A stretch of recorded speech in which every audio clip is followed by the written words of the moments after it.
Hello, Mr. Lukey.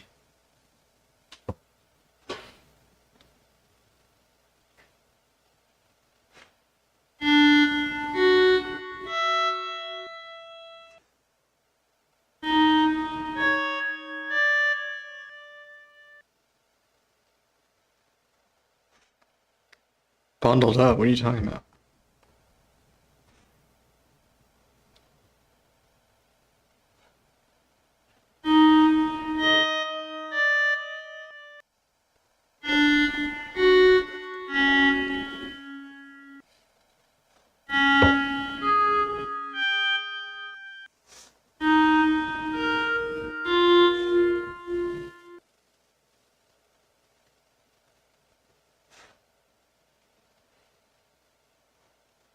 I'm dressed like I'm outdoors. What are you talking about?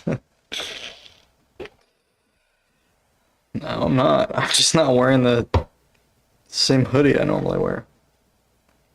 That hoodie's so ratty, man.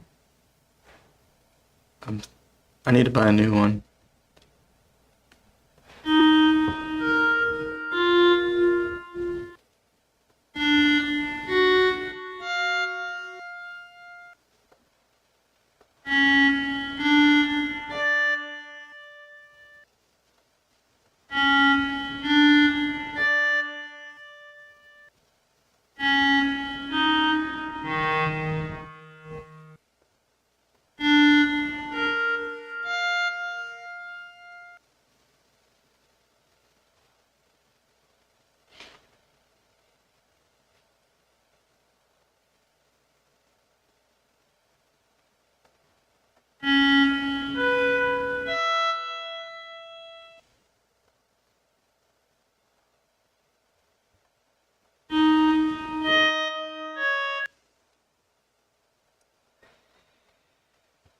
I tried wearing it, it just felt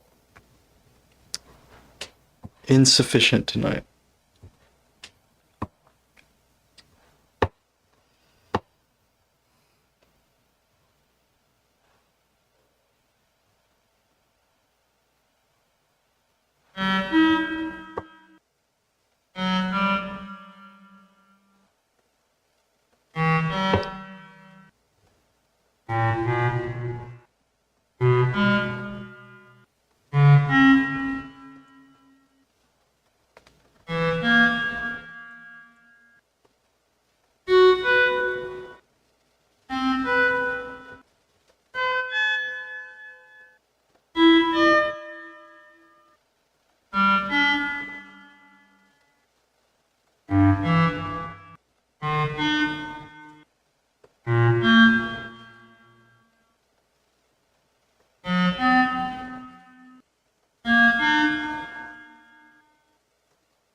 15 Ito has augmented period moments of symmetry 400 cents. I love augmentation more than diminished.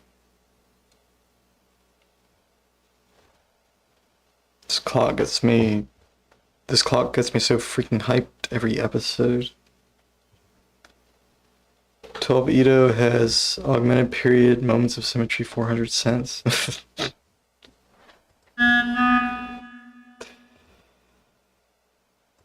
Yes.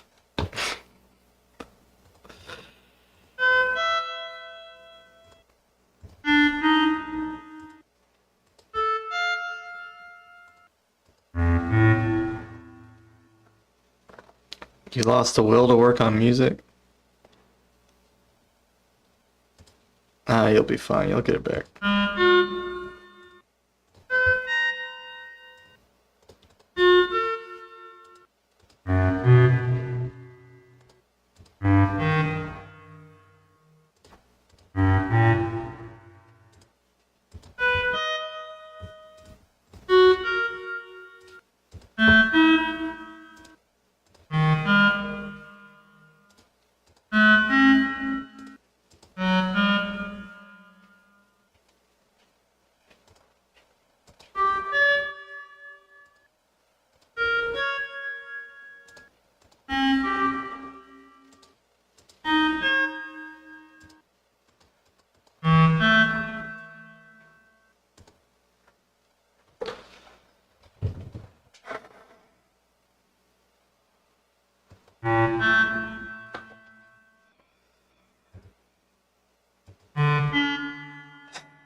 It happened to every guy. Sometimes when we search for a rooster,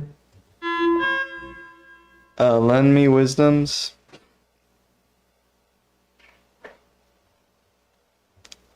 I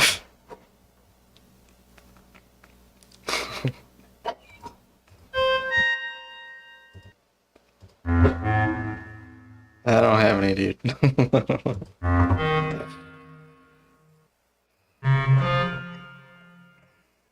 He'll be back into it.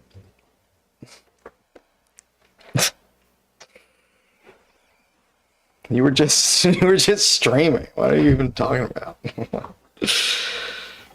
What are you even looking for right now?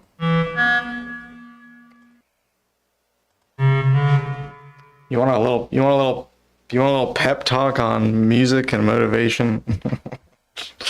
You don't need one is the thing, man. That's why I have nothing for you.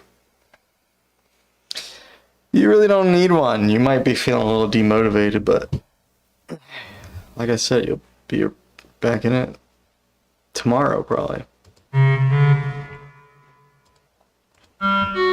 And even if you're not, you'll probably still do something.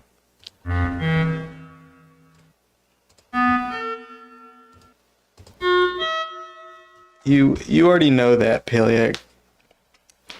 You already know that motivation has very little to do with productivity.